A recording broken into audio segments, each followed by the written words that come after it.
Bos días a todos. Pois, quixera agradecer a Espourense, ao xerente, a Rogelio e a todo o equipo, e a Mario como coordinador de deportes de Espourense, pois que nos invite, representando a Agencia de Turismo de Galicia, para esta ponencia que creemos que é interesante, que todos os anos ten cabida en Sportur, porque creemos que en de turismo, desde o punto de vista turístico, que o turismo activo, o turismo deportivo é unha base importante que temos que xogar na comunidade, en Galicia. Axuda a desestacionalizar, diversifica e, sobre todo, complementa a oferta hoteleira turística, en definitiva, que temos. Moitas veces hai xente que me di, eu quero ir a Galicia, queda maravillado o primeiro día, o segundo, de todo o que temos que ver, de todo o que temos que disfrutar. Pero hai outro tipo de xente, moita xente, que tamén quere algo máis, non? E eu creo que aí é onde o sector privado ten moito que decir. Por eso, sin enrollarme moito máis, para falar da normativa de turismo activo, novos retos, competencias, eu creo que tamén dará cabida de falar de comercialización, de opcións, de novedades. Pois temos a catro persoas que son importantes neste campo do turismo activo, e ademais de representar a asociacións destes empresarios, eles tamén son empresarios que poden de primeira mão decir os problemas e os retos os que se afrontan ou o que desexan. Entón, paso sin máis dilación a presentaros as catro persoas que nos acompañan e que van a intervir. Raúl Temprano Raúl, que é o vicepresidente da Asociación Nacional de Empresas de Turismo Activo, ANETAE; José Luis Fernández, que é o actual presidente de Turismo Activo de Galicia, da Asociación AGETAN, empresario a súa vez, como o resto; Ana Vázquez, empresaria tamén de Turismo Activo de Alecrín, e o amigo de Rutea, digo amigo porque ademais é veciño, e conocemos moi ben o seu traballo, que é fantástico como o do resto, Roy Marcala Domínguez. Sin máis, pois nada, agradecervos a vosa presencia e que poidamos aprender e sacar conclusións. Gracias. Gracias. Bueno, bos días a todos, gracias por estar aquí, gracias polas túas palabras. Agradecerlle a Rogelio e máis a Iván que un ano máis podamos estar aquí debatindo e falando de temas de turismo activo e turismo deportivo.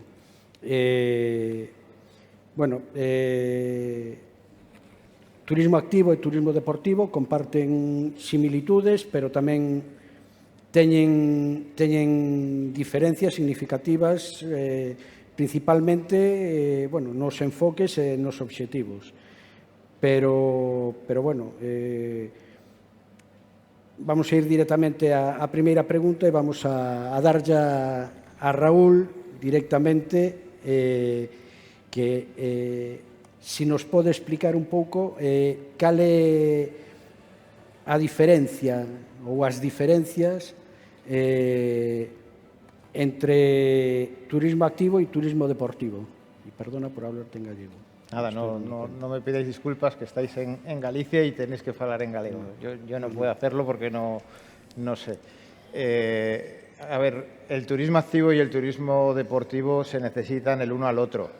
El turismo activo necesita mucho del deporte, porque hay mucho turismo activo que requiere del deporte y de las titulaciones deportivas y tiene mucho que ver con el deporte. Y el deporte también. Hay mucha actividad deportiva que requiere del turismo activo y necesitan relacionarse. Pero no es lo mismo. No todo el turismo activo es turismo deportivo, ni todo el turismo deportivo es turismo activo. Esto es algo que es así. Y si lo entendemos como un todo el uno del otro, estamos equivocados y vamos a llegar a bloqueos como hemos llegado muchas veces. Tenemos que relacionarnos, que llevarnos bien, pero no podemos entender que una cosa es lo mismo que lo otro. Yo creo que la principal diferencia tenemos que verla desde dos enfoques. Uno de ellos es el enfoque del cliente, del usuario, del turista, y otro de ellos es el enfoque de la organización empresarial. El turismo deportivo, cuando un cliente tiene un enfoque a la hora de hacer turismo deportivo, sobre todo lo que busca es el enfoque de actividad. El enfoque de actividad siempre es un enfoque que tiene que ver con mejora, con salud, con actividad deportiva, y esto lo hemos visto en los últimos tiempos. Y es algo de mucho éxito. El turismo deportivo es algo de mucho éxito y de mucha afluencia. Vemos grandes afluencias, por ejemplo, en competiciones deportivas. Tenemos ejemplos como la carrera de la Beovia o como maratones que están haciendo hace muy poco en Sevilla, con una gran afluencia de público que no solamente mueve a deportistas, sino también a acompañantes y a un montón de gente. Bueno, pues tenemos un montón de ejemplos de este tipo. Tenemos establecimientos fundamentados en el deporte. Establecimientos, por ejemplo, como hoteles, fundamentados en mejora deportiva, en salud. Andalucía está lleno de este tipo de establecimientos. Bueno, hay un montón de cosas que tienen que ver con turismo deportivo. El usuario piensa en actividad deportiva cuando contrata este servicio. En cambio, cuando el usuario contrata una actividad de turismo activo, su pensamiento, su mentalidad, su objetivo principal no es la actividad. Es, de alguna manera, el descubrimiento de una experiencia, de un espacio natural, de un entorno a partir de la actividad. Sí que es verdad que en los años 90 el usuario sobre todo lo que buscaba era actividad y adrenalina. Buscaba hacer puenting, buscaba hacer rafting, buscaba hacer descensos de cañones, pero ahora no, esto ha cambiado totalmente. Lo que se busca es una experiencia, es vivir una experiencia compartida, hay mucha actividad familiar y ha bajado este indicador de la adrenalina o de la aventura o del riesgo y lo que se busca es una experiencia compartida. El usuario busca llegar a un destino y ve lo que hay en ese destino y puede hacer con su familia, con la gente que le acompaña, ¿no? Y elige una actividad de turismo activo. No le importa tanto la actividad en sí como lo que es la experiencia. Yo creo que esta es la gran diferencia, ¿no? Y sobre todo las actividades de turismo activo han bajado mucho la tecnificación. La mayoría son actividades muy de iniciación, muy básicas, de muy poco esfuerzo, sobre el tipo de actividad que se hacía en los años anteriores. En la última encuesta que hemos hecho a nivel nacional, que se ha publicado hace 3 días en el Congreso Nacional que hemos hecho en Valencia, el 86% de la actividad que se hace de turismo activo es actividad de iniciación, que no requiere ningún tipo de esfuerzo muy básico, tecnificación muy básica, para personas que nunca han realizado actividades antes. O sea, esto es lo que demanda el usuario. Por otro lado, la organización de la empresa también es muy diferente. En una actividad deportiva, en un turismo deportivo, el tipo de usuario, como lo que requiere es una actividad deportiva, pues se requiere que haya un trabajador con un nivel técnico alto. Las cosas como son, lo que se requiere es un técnico deportivo, alguien que controle mucho de la actividad técnica deportiva que se va a hacer. Un hotel que lo que tiene, por ejemplo, es una actividad relacionada con el golf y que va a recibir personas que lo que van es a jugar al golf, pues requiere que haya unas personas con un nivel muy alto en este deporte y además probablemente muy especializados y probablemente con un hándicap muy alto, porque va a ser un atractivo para el que va a jugar. O por ejemplo, una empresa que se dedica a hacer, que es especialista en ciclismo, requiere no solamente que tenga alguien relacionado con el ciclismo, sino que haya sido un ciclista profesional, porque esto va a ser un atractivo. Entonces requiere un personal técnicamente muy calificado deportivamente. Pero en cambio, una empresa de turismo activo lo que requiere no solamente es una tecnificación que debería ser básica, sino que requiere otro perfil profesional. Pues requiere, pues, por ejemplo, que sepa idiomas, porque va a trabajar con turistas, requiere que tenga una cualificación en animación, en trabajo con niños, en resolución de conflictos, en otro tipo de cosas, porque el trabajo es con turistas. Entonces, yo creo que ahí es donde se puede ver la gran diferencia que hay entre una cosa y la otra. Vale, entonces podemos decir que turismo deportivo es ese tipo de turismo que hace una especialidad, un tipo de deporte sostenido en el tiempo, y turismo activo es básicamente el tipo de cliente, de gente que viene a hacer una actividad puntual en familia que le tenga un atractivo con un cierto componente de adrenalina para ellos, aunque las empresas ya consideremos que es muy bajo el nivel de riesgo, por decirlo de algún modo, que pueda implicar. Sí, o más que dar en la línea a lo mejor de experiencia, ¿no? Sí, puede ser. Esa experiencia. No sé si tenéis algo que comentar, Ana o Roy, al respecto. pues vamos a seguir con Raúl entonces, ya que está en racha, y vamos a preguntarle cuáles son los aspectos más importantes que considera ANETAE, que deberían de abordarse para garantizar la mejora del turismo en naturaleza y su sostenibilidad. Bueno, nosotros desde la Asociación Nacional, que estamos viendo un poco el panorama en toda España, vemos que hay una serie de problemas que se están repitiendo en diferentes comunidades, ¿no? Vemos grandes diferencias en el territorio nacional. Vemos que hay unas comunidades, por ejemplo, que están muy lanzadas y con grandes progresos, con mucho crecimiento, con muy buenas cifras, y vemos que hay otras que tienen una especie de recesión en los últimos años, ¿no? Y nos parece que hay 3 o 4 indicadores que son muy importantes, ¿no? La primera, hay una tendencia mundial al turismo de naturaleza. Esto es innegable. O sea, frente a un modelo turístico de sol y playa o de destino sin más, de ir a un destino de residencia a descansar, pues hay un nuevo turista desde hace ya bastante tiempo para acá que lo que busca es experiencia, sostenibilidad, destino auténtico, compartir destino de naturaleza, y esto es algo que le da el turismo activo, ¿no? Pero sí que vemos que las administraciones a veces, las políticas y muchas veces los propios empresarios estamos haciendo cosas erróneas. Nos parece, por ejemplo, un error querer separar los conceptos, hacer una separación total, incluso enfrentar los conceptos de ecoturismo, turismo naturaleza, turismo activo y turismo deportivo. O sea, son 3 cosas que podrían estar perfectamente ligadas, que podrían estar compartidas, que podrían trabajar juntas, y por algún motivo a veces estamos continuamente enfrentándonos o separándonos, ¿no? Y no entendemos por qué. Entonces, nuestra idea desde la Asociación Nacional es compartir. O sea, en el turismo activo hay espacio para que trabaje todo el ecoturismo, todo el turismo deportivo, y entendemos que se puede compartir muchas cosas, ¿no? Y es un error a veces separar normativas, todo podría ser compartido, ¿no? No tiene por qué ser lo mismo, pero podría ser compartido. Eso por un lado. Y por otro lado, vemos también que hay grandes errores en las normativas. Vemos que hay normativas muy obsoletas de hace mucho tiempo que lo que están haciendo es parar las inversiones. Hay unas inseguridades jurídicas grandes, los empresarios no se están atreviendo a invertir. Esto genera también problemas de relevo generacional. Vemos que los empresarios, antes había un problema que las empresas eran muy jóvenes y ahora hay un problema que no hay empresarios jóvenes. Aunque parezca que esto del turismo activo es una cosa como de gente joven y demás, pues por desgracia yo ya soy un señor de 50 años y no quiero yo mirar a más gente por aquí, pero la realidad es esta. Hay poca gente joven que emprenda y perdura en el mundo del turismo activo y en el mundo rural. Entonces vemos un problema también con esto. Y vemos un problema también con la formación.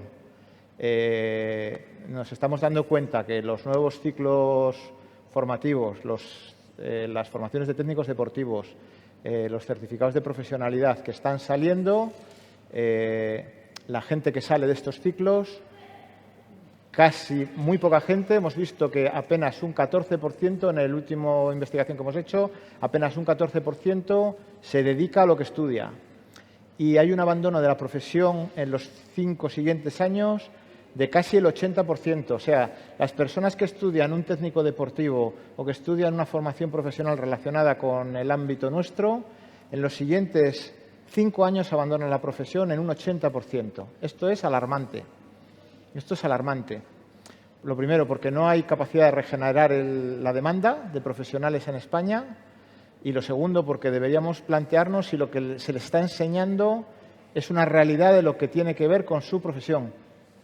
Entonces, cuidado, porque así como es verdad que estamos moviendo 1 billón de euros casi en turismo de naturaleza en España, cuidado con esto porque a lo mejor lo que se está haciendo y la formación que estamos haciendo y lo que estamos haciendo no corresponde con la realidad de un sector y las normativas que estamos haciendo cualificación no corresponden con la realidad de un sector. 1 billón con B. Bueno, esto es lo que nos dice. No es empleo, o sea, no es riqueza directa. Es riqueza directa y asociada. Y asociada, sí. Pero bueno, de todos modos, En turismo, como en muchas otras cosas, hay 50.000 regulaciones según las diferentes comunidades autónomas, incluso muchas veces dentro de la misma comunidad autónoma entre diferentes ayuntamientos. ¿Habrá o se prevé en algún momento, se está planteando una armonización o que haya, aunque sea, ya no digo a corto plazo, porque con la Administración a corto plazo evidentemente no hay nada, pero a medio largo plazo una armonización de la normativa para turismo activo, normativa turística a nivel nacional?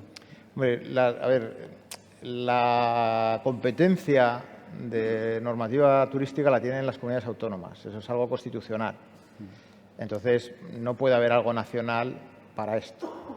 Lo que sí que tiene que hacer, lo que tienen que hacer las comunidades autónomas es lo que dicen que tienen que hacer. O sea, por ejemplo, la Xunta de Galicia lo hace muy bien o dice muy bien lo que tiene que hacer. Otra cosa es que luego no lo haga. Pero si ustedes se leen los diferentes decretos que hay de turismo activo, que solo hay uno, pero después hay un proyecto de decreto, al principio el decreto dice muy bien lo que tiene que hacer. Dice que tiene que ordenar el turismo activo porque es su competencia constitucional, pero luego no lo ordena. Efectivamente. Luego lo que hace es que cuando tiene que ordenar las cosas hace referencia a otros ámbitos, al ámbito del deporte, al ámbito del medio ambiente, y lo que tiene que hacer es ordenarlo porque es su competencia. La competencia del turismo es ordenar el turismo. Lo que no se puede hacer es, en un ámbito competencial como el turismo, cuando tiene que ordenar una cosa, pasarlo al ámbito del deporte, al ámbito del medio ambiente, a otros ámbitos, porque al final se hace un batiburrillo allí que no hay quien lo entienda. Entonces, si cada una de las comunidades autónomas en su ámbito competencial, que es el turismo, realmente ordenara, más o menos tendríamos pues una unidad turística en España. Pero como cada una de las comunidades autónomas, cuando ha tenido que ordenar, ha decidido, no, esto ahora según lo que diga deporte, esto ahora según lo que diga medio ambiente, esto ahora, pues hemos hecho un lío tremendo. Sí que estamos intentando, desde la Asociación Nacional, poner de acuerdo a las distintas comunidades en un criterio común. Y lo hemos conseguido con algunas. Lo hemos conseguido con Valencia, estamos intentando hacer con Canarias, lo estamos intentando hacer con Castilla-La Mancha, pero sobre todo porque han visto que al final es un problema que se vuelve en contra, porque el principal problema que no haya ordenación es para las administraciones y para los funcionarios. O sea, la inseguridad jurídica al final es un problema para la administración. Estamos intentando esto, estamos intentando también con el Consejo Superior de Deportes, a ver si es capaz de hacer algo para que se regule de una manera igual todo lo que tiene que ver con la ley de las profesiones del deporte y el turismo activo, que es un gran problema que tenemos también. Bueno, estamos intentando armonizar todo eso. Perfecto. Vamos a dejar que hable un poco Ana, que está ahí escuchando. No sé si queríais decir algo con respecto a esto que acaba de comentar Raúl. Yo estoy de acuerdo. De acuerdo. Bueno, pues nada, la pregunta para ti es si puede discutirse la importancia de la educación y la conciencia ambiental, tanto para operadores turísticos como para turistas, eso sí, promoviendo evidentemente prácticas responsables en el medio ambiente. Sí, en ese sentido, yo creo que siempre nos desligamos mucho cuando pensamos cuando entra una persona a hacer un uso de un entorno urbano, un entorno rural, un entorno más conocido y más apropiado, que ya está normativizado, tenemos muy claro dónde estamos. Pues las normas de tráfico, las normas de circulación, las normas sociales, pero cuando entramos en el medio natural, hay unas normas que cumplir, pero nadie mira al porqué de esas normas, ¿no? Eso es lo que trata un poco la educación ambiental. El conocimiento del entorno lo que te hace es ser responsable con lo que estás pisando. Y nosotros pisamos, tanto los turistas, los visitantes, el propio usuario de un entorno, como incluso las empresas, estamos pisando un entorno que muchas veces no conocemos al 100%. Antes hablaba José Antonio del tema de los planes directores que tienen un espacio, ¿no? Que cómo se ordena ese espacio y cómo se les da un uso y una gestión a esos diferentes lugares. ¿Por qué estamos teniendo en cuenta? O sea, cuando yo entro en un entorno, ¿puedo ser más o menos sostenible en función de ese entorno? Si está protegido, merece un respeto y un uso, y si no lo está, no. No, porque al fin y al cabo estamos hablando de reservas pues, reservas dunares, como ponía el de ejemplo, ¿no? Una reserva donde hay un ecosistema frágil que conservar. Entonces, la forma de entrar es no haciendo ni esto, ni esto, ni esto. ¿Qué pasa? Que cuando vas a una playa que tiene una duna mucho más pequeña o una desembocadura de río mucho más pequeña, no merece ese respeto.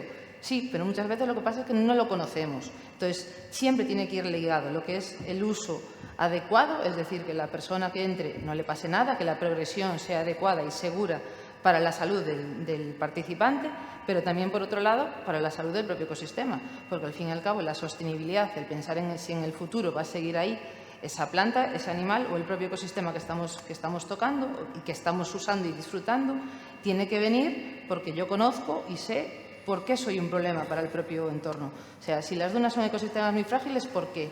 En cuanto a la vegetación, en cuanto al propio suelo, que es el que se erosiona o el que se degrada, en el momento que yo lo sé, puedo ser consciente de qué debería hacer y qué no debería hacer. Antes hablaban de la prohibición de hacer rides o trails en un espacio, muchas veces es por el desconocimiento del que está preparando ese ride o del usuario que va a venir después. Ya no hablaba José Antonio de que se encuentran los geles de los ciclistas tirados. Bueno, eso ya partimos de la base de que sabemos que no se tira nada al suelo, pero ni en entornos naturales ni en entornos urbanos, ¿no? Por eso está en la papelera. Pero es que a mayores está la degradación que tú generas de él. Entonces, cuando hay un trail que pasa por un río, lo lógico es plantear el paso pues, por un puente, por una zona de piedra y no por una zona, pues, por ejemplo, de arena, donde sabemos que son donde dejan los huevos los diferentes anfibios. Pisarlos sucesivamente en una zona justo arenosa donde están esos huevos de esos bichos van a hacer que el día de mañana no tengamos esos bichos. Entonces, si yo no lo sé, no puedo protegerlos o no puedo ser consciente de que no debo hacer eso. La forma, conocer el entorno en el que trabajamos, el que usamos o el que disfrutamos, no solo conocerlo, sino respetarlo, incluso ser capaz de enseñárselo a la generación venidera, ¿no? O a los propios clientes, usuarios para nosotros que vienen con nosotros a la actividad, y ser capaz de hacerlos incluso más libres de ser usuarios en un futuro de ese entorno sostenible y que sean conscientes de dónde están entrando y qué están tocando, ¿no? Y esa es la base de la educación ambiental, la base del conocimiento del entorno. Entiendo entonces que consideras que los mecanismos que se están implementando para el cuidado de todos estos entornos y para que las empresas de turismo activo sean sostenibles y puedan operar en ellos no son los más adecuados o no se explican adecuadamente. Es que por ahí viene un poco la base, ¿no? Al final, cuando hablamos de sostenibilidad, parece que nos estamos basando de los 3 pilares que tiene la sostenibilidad, nos basamos en cosas, bueno, suena mucho el carbono neutro, energéticamente sostenible y el resto de factores, porque hay la parte de los trabajadores que tienes. Al final la gente tiene que cobrar adecuadamente, tiene que ser gente de la zona y lo notamos a veces, ¿no? Que llamamos monitores de fuera porque aquí no los tenemos o porque no los consideramos adecuadas. Eso ya no es sostenible. Al final tú tienes que conseguir generar un empleo local, en gente que se quede en el territorio, en su territorio, a trabajar su territorio. Para empezar, porque es el que le tiene el cariño al territorio, pero para generar esa sostenibilidad en la que tampoco nos estamos basando. En el momento que hay irregularidades dentro del sector o que no nos estamos atendiendo a que todo el mundo trabaje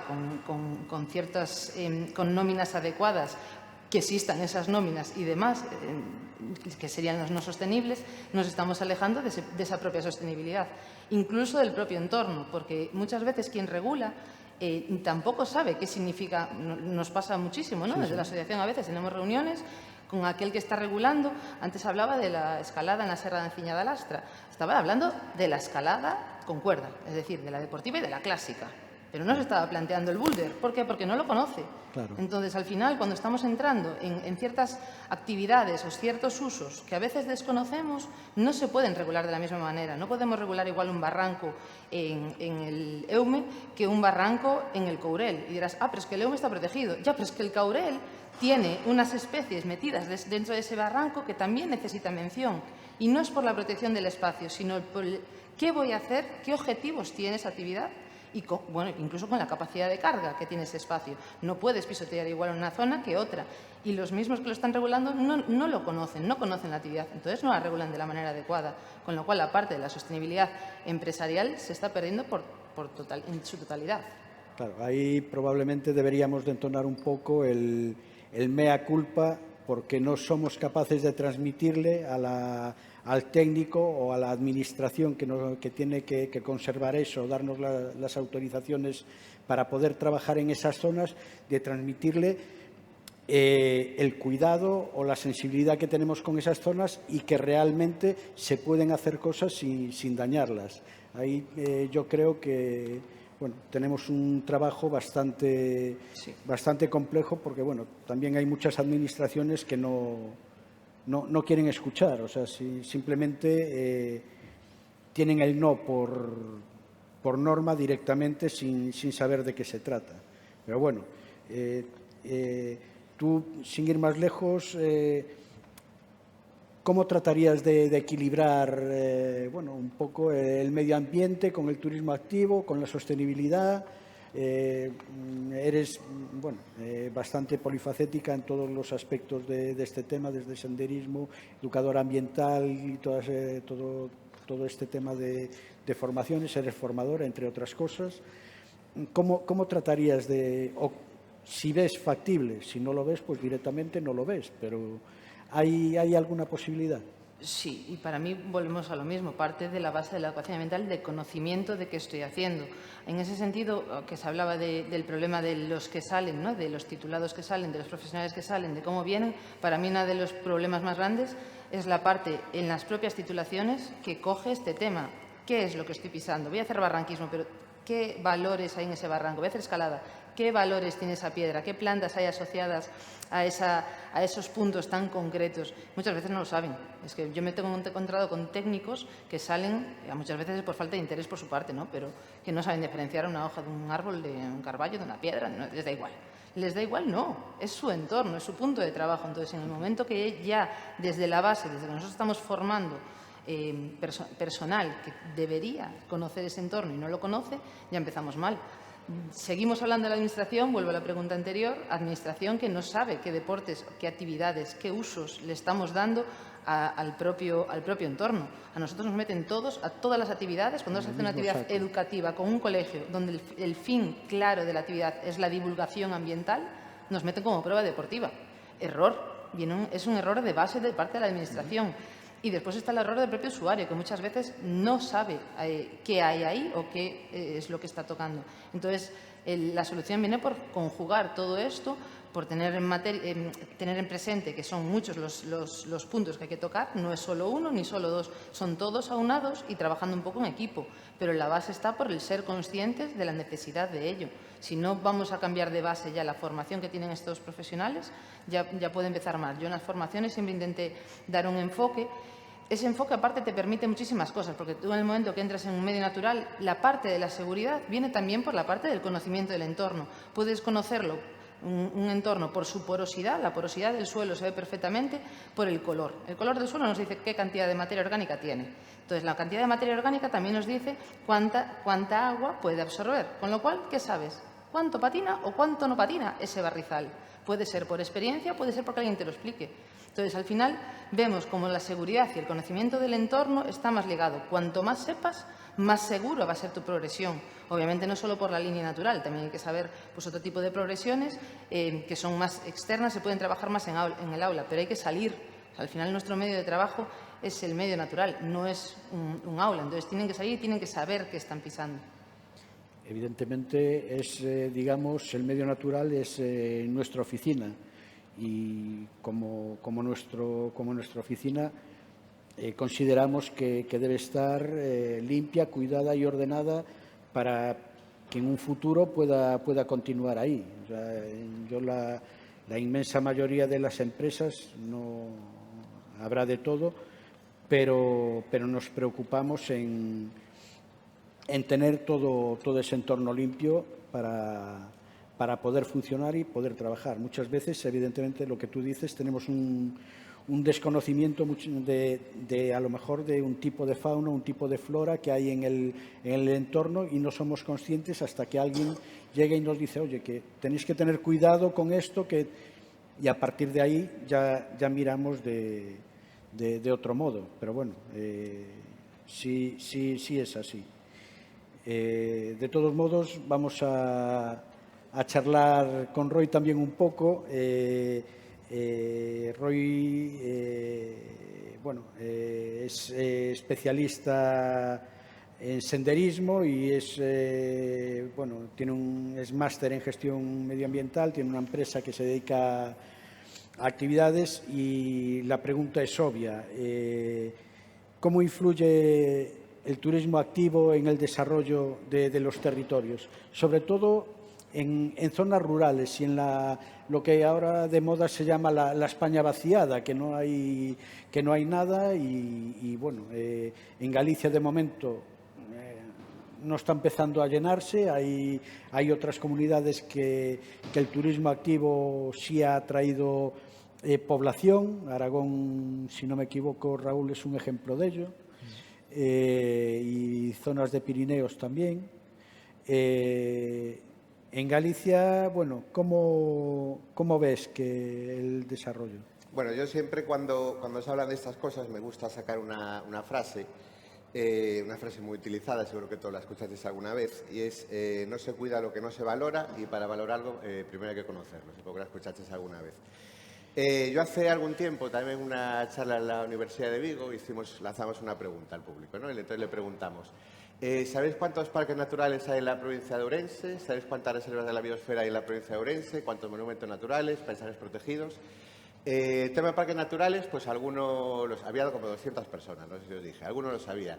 Reserva de la biosfera creo que no acertó casi ninguno, monumentos naturales y paisaje protegido ya ni de coña. Entonces, estas personas que no conocen estos territorios, pues es muy difícil que valoren esos territorios y que quieran proteger, que quieran cuidar esos territorios. La gente que viene con nosotros llevamos varios años haciendo rutas y por suerte tenemos a gente que viene con nosotros pues de hace varios años también, desde que empezamos casi. Y hemos notado una diferencia muy importante en estas personas, en la forma de ser de estas personas, desde el principio hasta el momento de ahora. Es decir, no simplemente lo llevamos a una andaina, le ponemos unas cintas, caminan 20 kilómetros y se van para su casa, no. O sea, nosotros, Ana mucho más, sabe cómo va el tema, pues le intentamos un poco explicar cómo es el sitio, lo que hay, lo que están viendo, etcétera, etcétera, ¿no?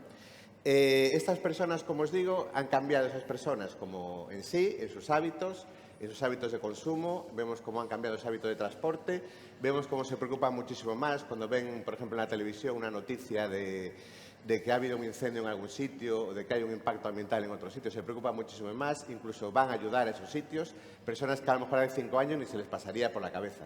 Entonces, vemos un cambio radical en todas estas personas, son los mejores hábitos. Volviendo a la frase ahora que decíamos antes, no se cuida lo que no se valora. Os voy a contar un ejemplo de algo que me pasó hace unos pocos días, en un ayuntamiento, de una persona que sí que conocía el sitio pero no lo valoraba, y era un concejal de Medio Ambiente y Turismo.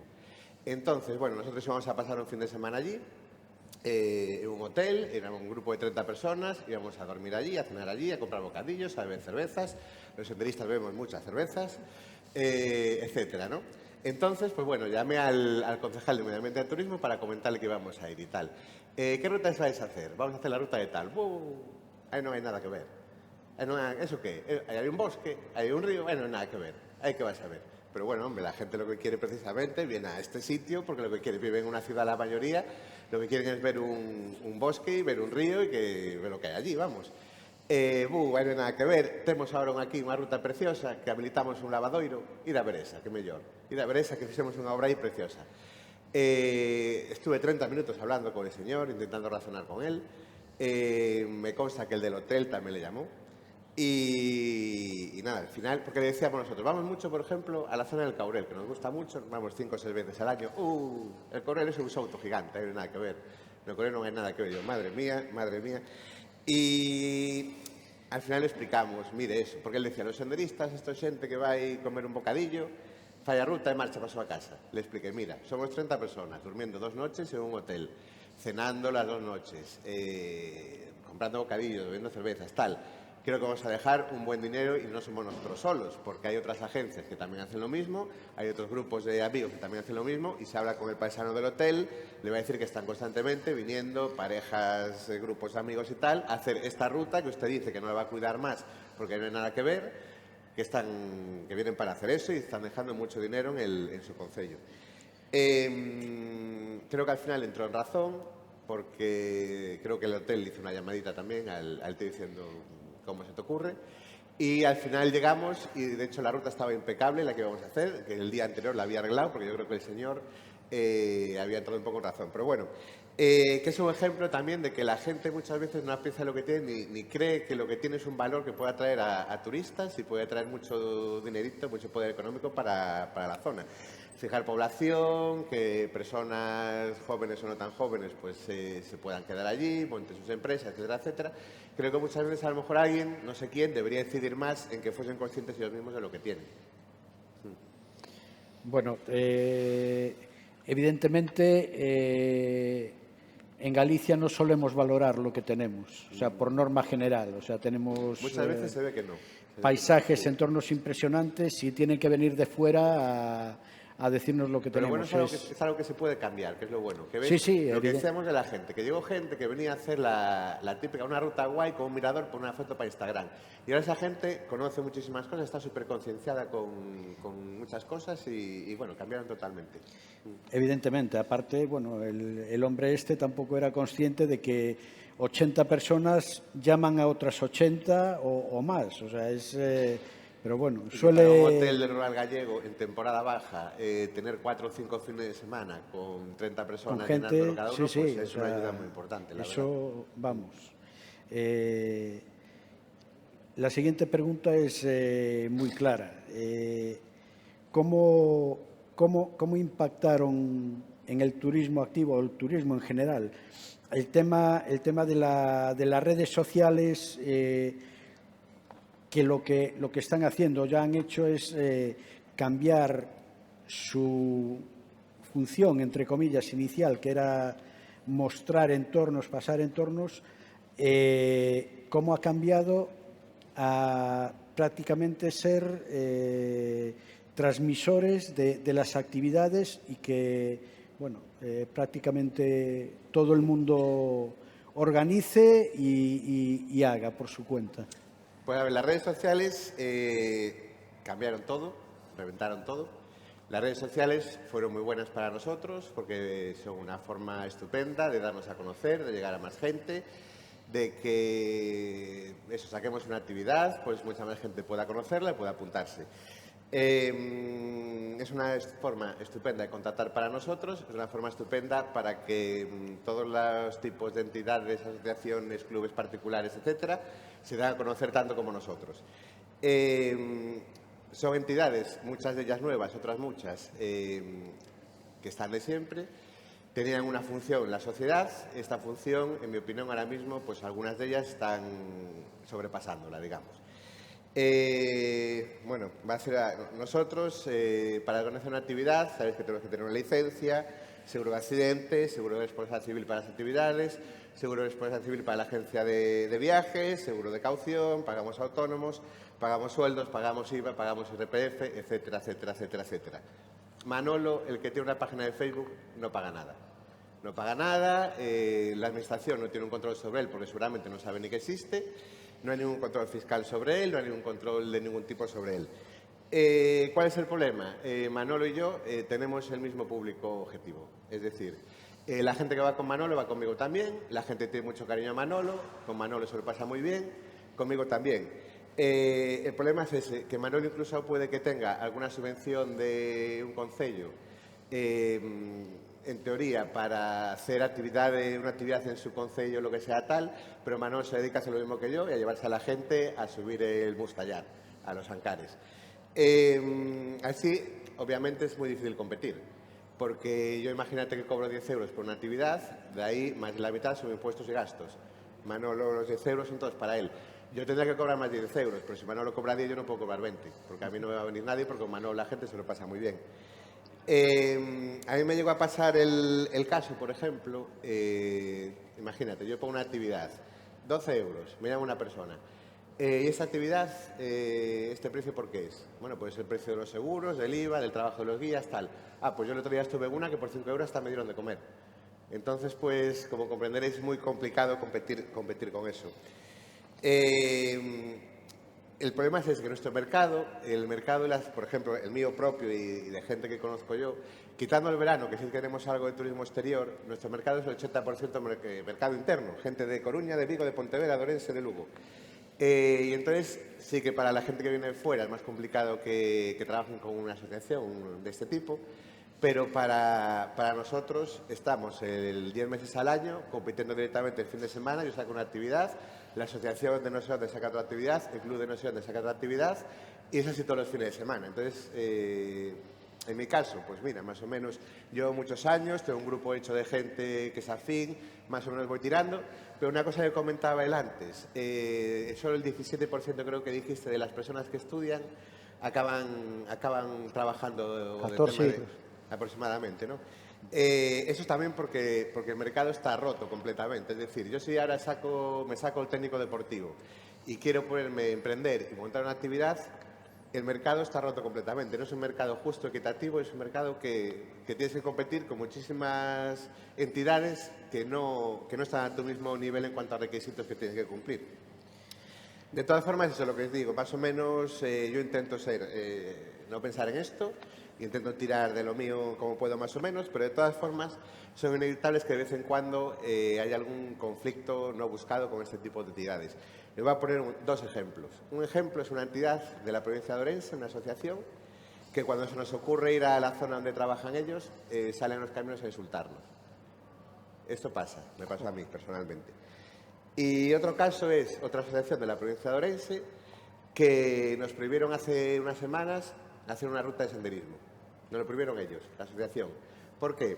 Porque es en su zona, es una ruta homologada que hicieron ellos a través de otra entidad del Consejo y tal, homologaron una ruta y resulta que ahora dicen que hay que pedirles permiso a ellos para hacer esa ruta, cosa que es totalmente absurda e ilegal.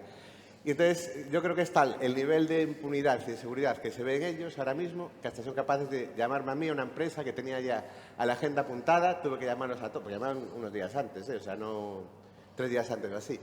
Eso, tenía la agenda apuntada y todo, y decirme, te prohíbo terminantemente, lo tengo escrito en un correo, así te prohíbo terminantemente que vayas a hacer esta ruta este día. Si quieres hacer la ruta más adelante, pídele permiso a esta persona de la asociación. Y así estamos. Eso son, sí, o sea, son temas que no tienen... Que te da la impresión un poco de también la seguridad en la que se ven ellos, que son eso, de salirte a los caminos a insultarte, porque es su pueblo y allí hace lo que se quiere ellos, y ellos pueden llevar a todo el mundo que quieran, y ellos pueden organizar todo lo que quieran allí, pero tú no. O simplemente el hecho de eso, de que ellos te prohíban terminantemente que vayas por una ruta homologada, porque eso es suya. Pues al hilo de lo que acabas de comentar, más o menos, pues la pregunta va para todos. Contestar cuando queráis y como queráis. Pero bueno, de un tiempo a esta parte, o sin ser de un tiempo a esta parte, ya hace mucho tiempo hay una oferta muy grande de actividades gratuitas por parte de ayuntamientos, diputaciones, o sea, en general, y bueno, hay ayuntamientos y hay administraciones que lo están haciendo bien, contratan empresas homologadas, por decirlo de algún modo, empresas del sector con todo en orden, pero tristemente la inmensa mayoría hacen esas actividades con personal propio, con sus técnicos turísticos del ayuntamiento, con sus técnicos deportivos. ¿En qué medida influye esto en el sector? Yo evidentemente entiendo que nos hace mucho daño y que nos está machacando, pero contra eso, ¿qué creéis que se puede hacer? ¿Cómo se puede cambiar esa forma de trabajar? Porque informarse les informa constantemente de que están actuando erróneamente, pero no hay conciencia de eso. Entonces, no sé, cualquiera de vosotros... A ver, es lo que decías tú, hay entidades que lo hacen muy bien Hay entidades, por ejemplo, que realizan actividades, muchas de ellas que estarían totalmente fuera de la rentabilidad para una empresa, que son actividades que lo que buscan es promocionar un destino en concreto. Lo hacen, está muy concienciado, lo hacen con técnicos profesionales, con empresas profesionales, lo hacen con un precio reducido, pero especifican. Esta actividad está realizada con un precio subvencionada por el convenio, bla, bla, bla, bla. Eso está bien. A lo mejor nos quita un poco de valor a nuestro trabajo cuando estas actividades, que yo lo tengo visto, anuncios de una actividad que pone así de grande, gratis. Concello de Cuspedriños de Abaixo, pone así de grande, gratis, y luego un pequeñito pone la ruta que es. No sé, a lo mejor el Concello de Cuspedriños pues podría promocionarlo de otra forma, podría, pues vengan a conocer que tenemos esto, que tenemos lo otro, podría poner un precio simbólico, aunque sea un precio simbólico, porque el tema de las actividades gratuitas, yo no sé por ahí adelante cómo está el tema, si se suele poner un precio simbólico, si no, pero a mí me parece que mínimo un precio simbólico para que la gente valora el tema, pues sería importante. Me está especificando, es un precio simbólico, realmente esta actividad no cuesta esto. No sé cómo lo hacen por ahí adelante. Pues, a ver, yo creo que hay que promocionar los sitios. Promocionar los sitios se puede hacer con más inteligencia, con más habilidad, con torpeza, pero lo que no se puede hacer de ninguna manera son prácticas ilegales, sea la Administración, sea el Vaticano o sea una empresa privada. Entonces, si tú organizas una ruta de senderismo, pues tienes que acogerte a la ley de turismo activo, seas quien seas. Y cuando no te acoges a la ley de turismo activo, ya no es informar, lo que hay que hacer es reclamar. Y para reclamar, creo que están las asociaciones. Yo entiendo que a lo mejor una asociación como la vuestra, la Asociación Gallega de Turismo Activo, pues no quiere enfrentarse a un ayuntamiento, pero para eso está en la Asociación Nacional. Entonces, os insto y cuando tenga este tipo de problemas, recurrir a la Asociación Nacional y nosotros nos encargaremos de, pues en primer lugar, de advertir y en segundo lugar, de reclamar como se ha hecho con otros sitios. Porque yo estoy seguro que estoy seguro que el funcionario, el concejal, el alcalde, quien sea, no tiene intención de cometer un delito ni de hacer una mala praxis.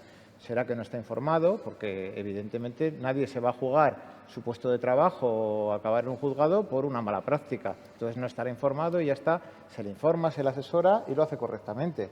Pero evidentemente la ley es muy clara en esto y no se puede realizar una actividad de senderismo sin una serie de seguros y de medidas y demás, y ya está, es que no tiene más.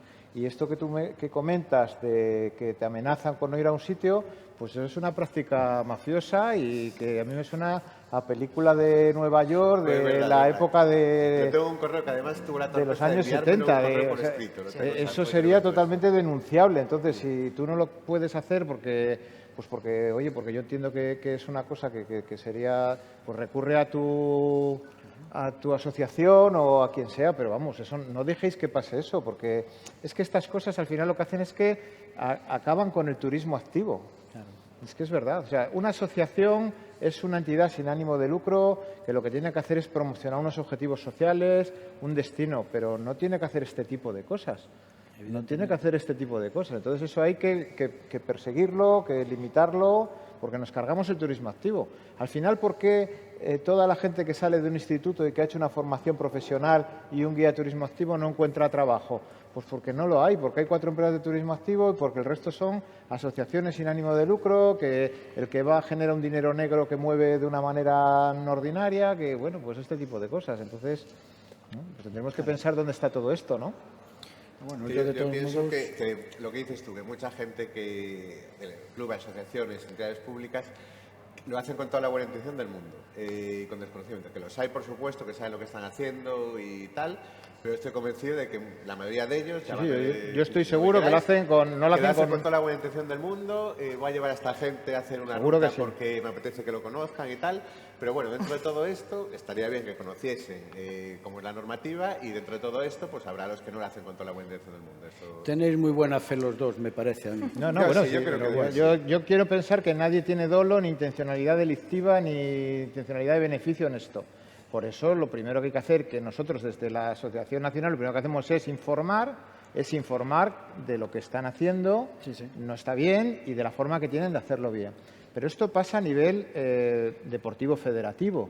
O sea, la normativa de turismo activo es muy clara y dice, un club deportivo, por ejemplo, puede realizar sus actividades deportivas sin ningún problema dentro de la normativa deportiva cuando se dirige únicamente para sus asociados. Esto lo dice en toda la normativa de turismo activo y en la gallega también. Sí, sí.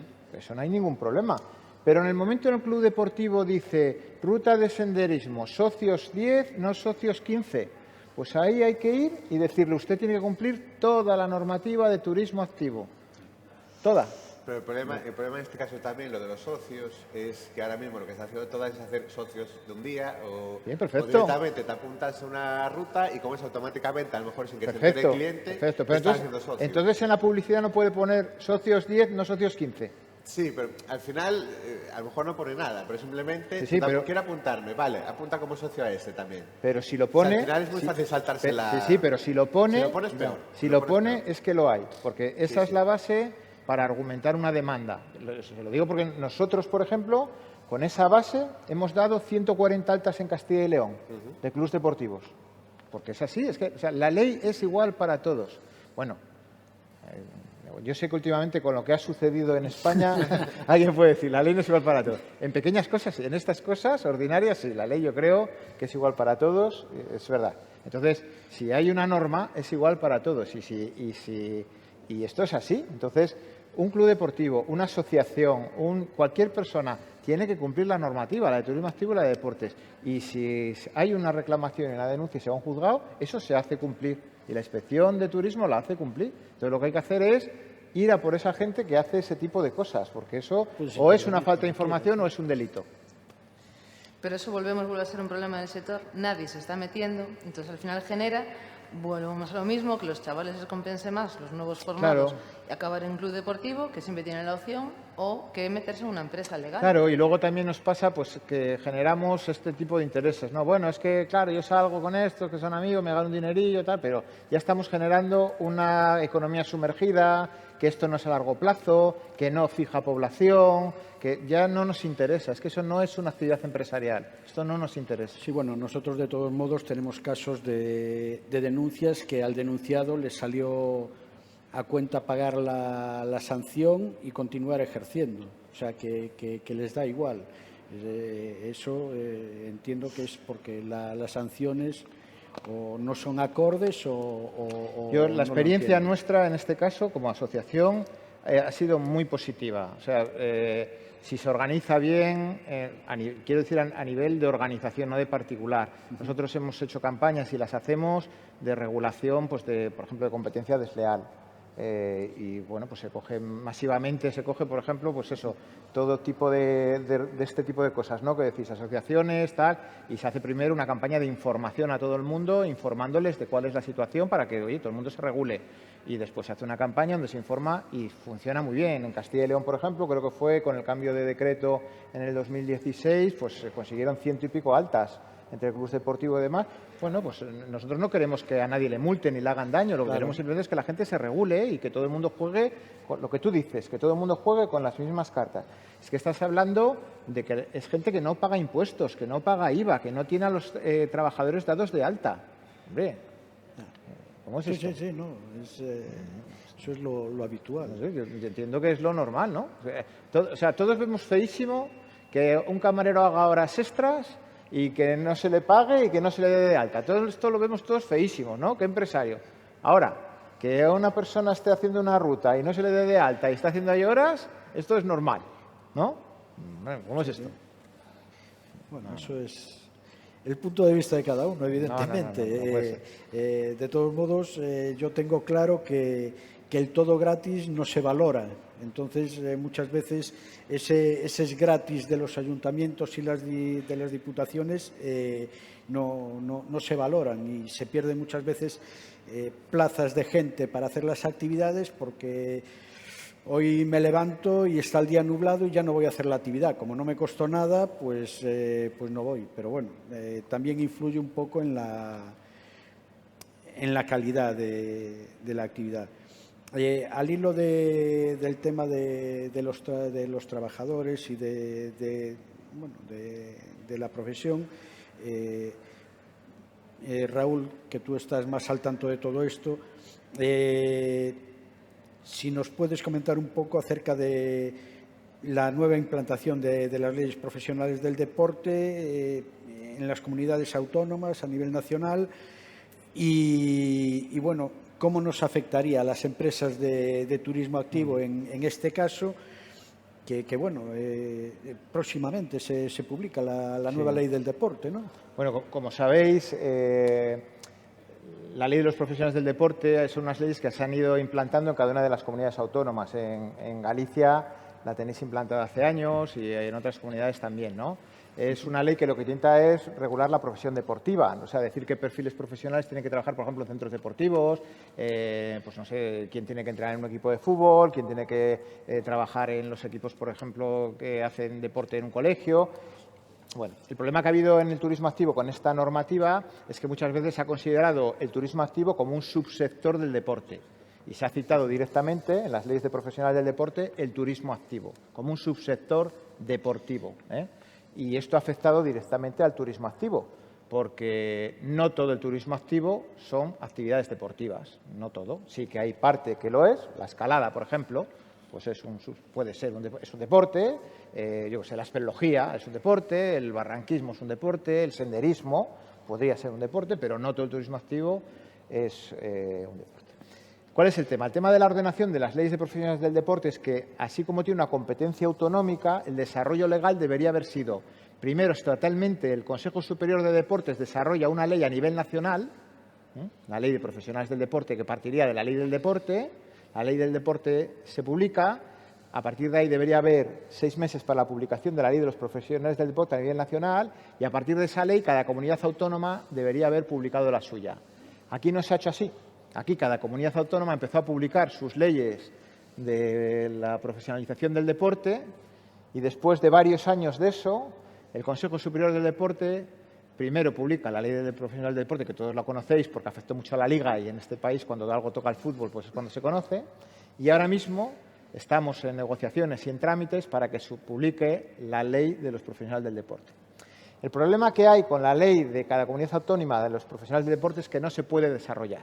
En ninguna comunidad autónoma de España se ha publicado la ley de los profesionales del deporte, pero ha quedado sin desarrollo. ¿Por qué?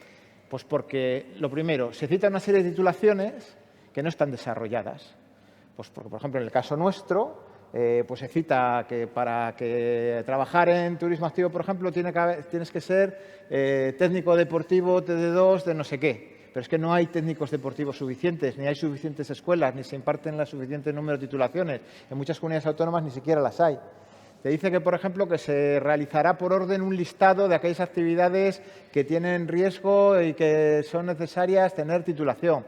Pero es que nadie es capaz de hacer ese listado, porque no se ha hecho el sistema para medir el riesgo en las actividades. Porque, claro, si hacemos un sistema para medir el riesgo, ¿qué me decís del boxeo? ¿O qué me decís de los deportes de contacto?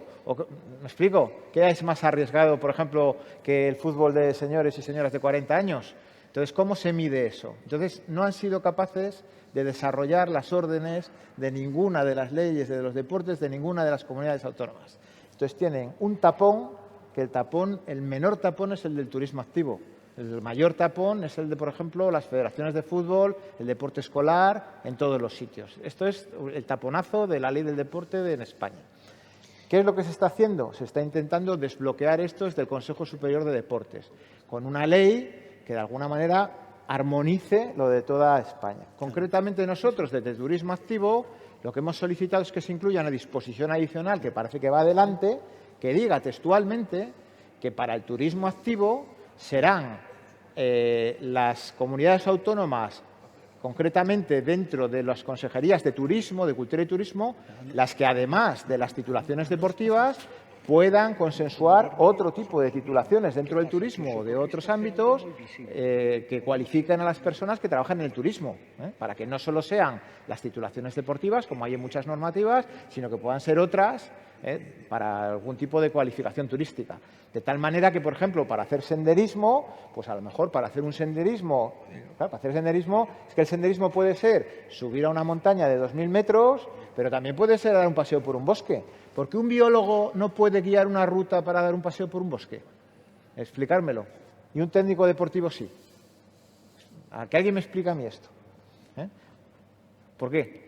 Porque según la normativa, por ejemplo, de aquí o de Aragón, un biólogo, un licenciado, un biólogo no puede guiar a una familia por un bosque para hacer una ruta. Pero tiene que ser un TD2. ¿Por qué? Entonces, este tipo de cosas son las que se quieren abrir. Que sea, por ejemplo, la Consejería de Turismo la que regule y diga, no, para este tipo de actividades a este nivel y a este riesgo puede ser este tipo de titulaciones, y para este tipo de actividades a este nivel y a este riesgo puede ser este otro, que ahora mismo no se está haciendo. Entonces, estamos intentando desbloquear eso desde el Consejo Superior de Deportes. Esto es una cosa, todavía antes de ayer me ha llegado un mail, porque hemos intentado informarnos para informaros, y me han dicho pues, que con todo este tema del cambio político y tal están en ello, y que, bueno, pues que esperamos que en los próximos meses llegará. Tenían 6 meses para hacerlo, que ya han vencido hace 3, pero bueno, nos dan siempre la excusa de las elecciones, de tal, y ahí estamos, en esta lucha también como en otras. Complicado. No, yo creo que sí se va a conseguir, Complicado. porque es un tapón que nos afecta a todos. O sea, es un tapón, es una cosa ilógica, vamos. De todos modos, los últimos decretos ya contemplan un poco eso, ¿no? El borrador del decreto de Valencia creo que ya contempla un poco eso. Sí, por ejemplo, Valencia ya ha dado el paso y ha dicho que no puede ser porque tienen un tapón horrible. O sea, es que no hay titulaciones, no hay personal, está totalmente bloqueado. Es que no hay personal para... O sea, si realmente hay potencia turística, como la hay, no hay personas. O sea, ahora mismo el gran problema de los empresarios es que no encuentran personas para contratar, ni cualificadas ni sin cualificar. Última pregunta, Raúl. Una fácil, si es la última. Una fácil. ¿Para cuándo la rebaja del IVA? Joder, menos mal que era fácil. Pues eso habría que preguntárselo al señor o a la señora ministra. Sí, no, es un tema... Son unos ingresos muy jugosos y que no... Pues eso es una reclamación histórica y constante nuestra para cuando volvemos a un IVA reducido del 10%. Efectivamente. Yo lo veo difícil porque, sinceramente, nosotros estamos continuamente luchando, continuamente pidiendo que se vuelva a esa situación. Pero la realidad es que los visos que tiene el nuevo gobierno no tienen pinta de rebajar los impuestos a los empresarios. No tiene, desde mi punto de vista, no tienen pinta de eso. Y no tienen pinta de rebajar, y menos en el sector turístico. Luego también nosotros tenemos muchas dificultades para significar al sector del turismo activo y de turismo de naturaleza. Cuando queremos dar datos, cuando tenemos reuniones, por ejemplo, con Tour España o con el Ministerio y demás, y queremos dar datos y decir, este es el volumen de negocio, hay tantas empresas, tenemos muchos problemas, porque en muchas comunidades no hay registro, porque nos pasa eso que dices tú, que hay mucha economía sumergida, mucha asociación, y tenemos muchos problemas para significarlo que otros sectores no tienen. Porque llegan hoteles y hoteles está muy claro lo que es un hotel y lo que no, o llega agencias de viajes, pero nosotros tenemos problemas con todo eso. Pero bueno, es una lucha que tenemos allí, pero vamos, no te engaño, no está fácil, no es una cosa que a corto plazo veamos cerca. Bastante saber que estamos en ello. Pero eso, vamos, bueno, no lo dudéis. Hemos estado hablando de la Administración y tenemos parte interesada aquí y creo que quiere decir algo. Nada, yo quiero decir que daros las gracias por... Siempre se aprende, ¿no? Y escuchándonos. Y a mí me gustaría hacer una reflexión. Ahora que a lo mejor, no sé si a la vista de lo que habéis hablado, pues a lo mejor no es muy importante. Y no es justificación. No sé si, pero disculpa, no sé si se te escucha. Gracias. Y no es justificación, pero yo llevo pues en turismo, en diferentes responsabilidades o desde abajo, 24 años. Y la ley de turismo activo en gallega pues, es del año 2001, el decreto. Y yo creo que fue de los primeros pioneros, porque entendió. Después podemos hablar de turismo, que estoy de acuerdo, turismo activo, deportivo, de naturaleza, que a lo mejor no podéis dar esos datos, porque a lo mejor en diferentes comunidades autónomas no se habla de lo mismo, o no se define igual, ¿no? Eso quizás es un problema que a la gente, al usuario sobre todo, le puede dar igual, incluso le puede parecer incomprensible, y ya me imaginemos al empresario. Yo creo que en Galicia no es por la parte que me toca defender, pero yo creo que las cosas, yo creo que se han hecho bien, mejorable, seguro. que hay un borrador, que se está trabajando, pero yo quiero varias reflexiones. En el 2001 se hace un decreto, bueno, cuando lo presenta, yo estaba de inspector, pues te lo cuenta, y sucede un caso, es una anécdota, pero en el País Vasco, que bueno, pues que parece que bueno, que suelen tener leyes o quieren siempre diferenciarse de nosotros. Casualmente, en el turismo activo no desarrollaron nada. Y siguen sin desarrollar. Siguen sin desarrollar. Y entonces era un curso a nivel nacional, y dije yo, joder, coño, y esto no, porque no les interesa. Pues si se mata a alguien, le echarán la culpa a la legislación estatal, ¿no? Y yo me quedé, pues mira, no sabía si lo habían desarrollado. Eso tiene una justificación más sencilla. Mira, te lo explico muy rápidamente para que lo entiendas. El turismo activo, la competencia del desarrollo de turismo activo puede estar dentro o no de la normativa turística. Cuando se desarrolla la ley de turismo que tiene cada comunidad, tú puedes incluir lo que es turismo y lo que no es turismo. El turismo activo en el País Vasco, en Euskadi, no se incluye dentro de la ley de turismo. Se incluye como actividad, creo que pone... El ponente en su día, y yo me lo creí, pues es que justo en esa época se había matado a alguien tirándose un puente, que no a veces pasa, ¿no? Y efectivamente tengo que, Raúl, darte enhorabuena, bueno, a todos, pero como tú has hablado un poquito más, la enhorabuena por explicar y hablar claro. Podemos compartir muchísimo, otro, pues a lo mejor no tengo un criterio bien formado, o lo puedo haber cambiado, o no estás de acuerdo, pero sí que es cierto que en esa época del 2001 era adrenalina. Oye, esto hay que regularlo y tal. Bien, esto ha avanzado. Incluso a lo de las senderismo, bueno, es inaceptable que en un espacio público, no privado, eso es inaceptable. Yo no sé, ni lo quiero saber de qué concello, qué de pueblo estamos hablando.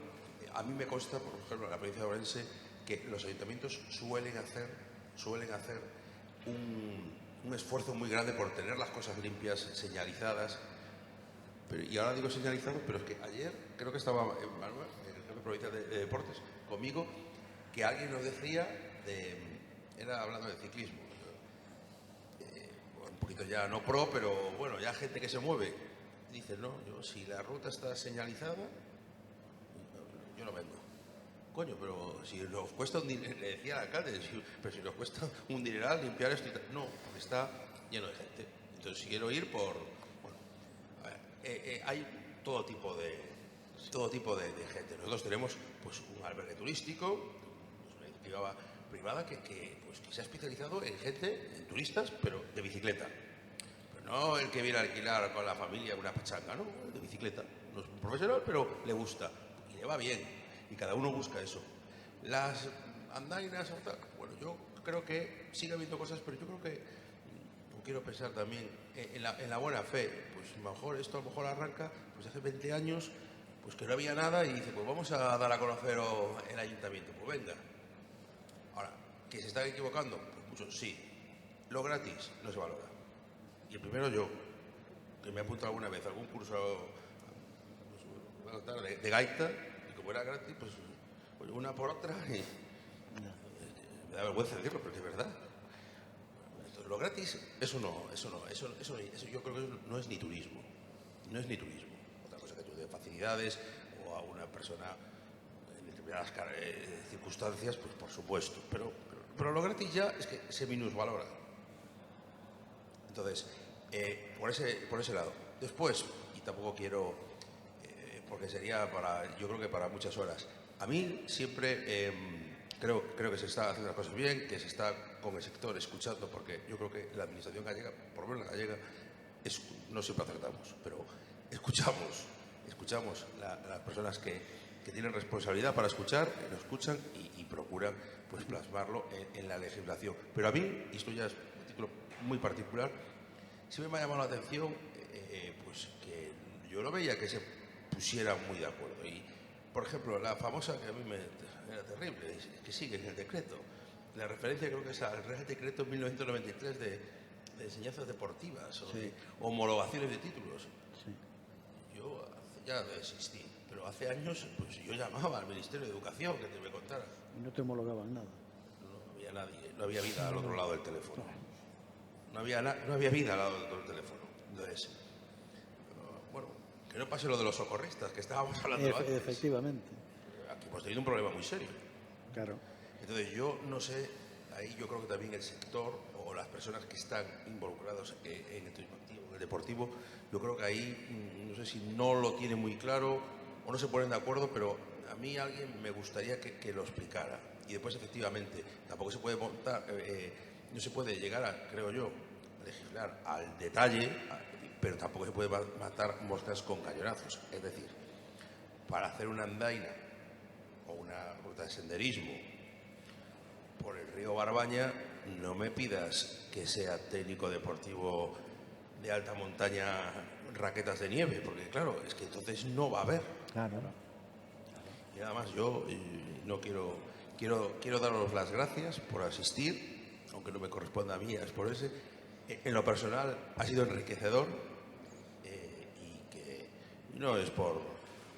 Yo creo que la administración en Galicia, yo creo que todo es mejorable, pero yo creo que nos preocupamos, nos interesamos por el sector, porque la gente pueda venir aquí y sobre todo, pues eso, que haya actividad y sobre todo en zonas pues de interior.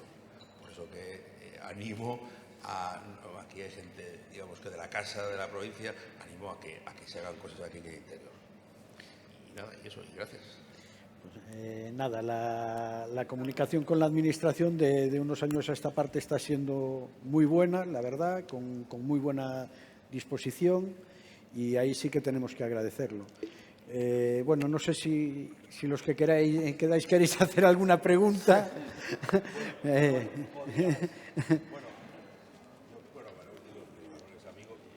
Pero vamos.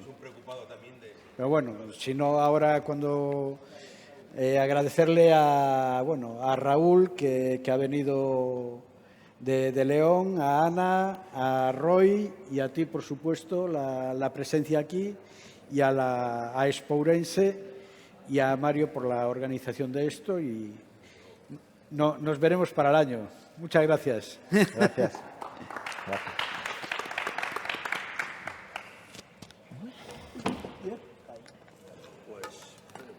Oye, pues muchas gracias. Yo lo he dicho de verdad, eso siempre me llama la atención. Yo digo, joder, pero que no se ponen de acuerdo.